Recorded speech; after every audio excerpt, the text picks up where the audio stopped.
मिनश शैतानिर रजीम। इन्नल्लाह व मलाइकतहु युसल्लूना अलन नबी या अय्युहल्लज़ीना आमनू सल्लु अलैहि व सल्लिमू तस्लीमा।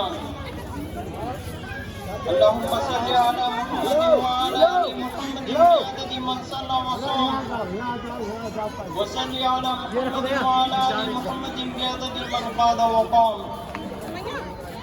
सल्लल्लाहु अलैहि व अला जमीइल अंबिया'i वल मुरसलीन वल मलाइकतिल मुक़र्रब। नमस्कार, मैं हूँ शिवनाथ झा आर्यावर्तइंडियननेशन.com के यूट्यूब चैनल कतरन से। आज की इस श्रृंखला में दिल्ली का जामा मस्जिद,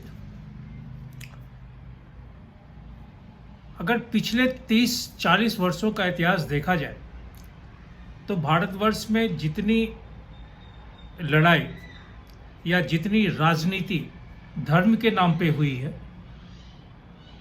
उतनी लड़ाई और उतनी राजनीति किसी भी दूसरे क्षेत्र में नहीं हुआ। रोटी कपड़ा मकान के लिए कभी भारत के लोगों को सड़क पे आते नहीं देखा, जद्दोजहद करते नहीं देखा, लेकिन किसी ने किसी छोटे से छोटे मसले को उठा के जो धर्म से जुड़ा हुआ है, हम अखबार के पन्नों में, टेलीविज़न के स्क्रीन पे, सोशल मीडिया पे, इंटरनेट पे किसी न किसी तरह से आने की कोशिश करते हैं, और यही होता है। पिछले दिनों जामा मस्जिद भी एक मायने में इसी तरह से पब्लिसिटी में आ गया। जामा मस्जिद के अधिकारियों ने यह घोषणा किया कि जामा मस्जिद के अंदर लड़कियों के, अकेली लड़कियां अगर आती हैं, महिलाएं आती हैं, तो उनका आने पर प्रतिबंध लगा दिया। उनका कहना था कि यह धार्मिक स्थान है, यहाँ पे लड़कियां नहीं आ सकती हैं अकेले, परिवार के साथ या अपने शौहर के साथ या वैसे आ सकती हैं, लेकिन नहीं आ सकती हैं। ऐसा क्यों भाई? उसमें उन्होंने कहा था कि कुछ लड़कियां वहाँ आई थी और उनके आने के बाद जो वो महसूस किए प्रशासन के लोग जामा मस्जिद के, तो उन्होंने बैन लगा दिया कि अकेली लड़कियां यहाँ नहीं आएंगी, अपने शौहर के साथ आए या फिर अपने परिवार के साथ, माता पिता के साथ आए, बेहतर है। अखबार के पन्ने में, टेलीविज़न पे, इंटरनेट पे बहुत तरह की बातें इस पे आई, चर्चा में हुआ, लेकिन ऐसा क्यों?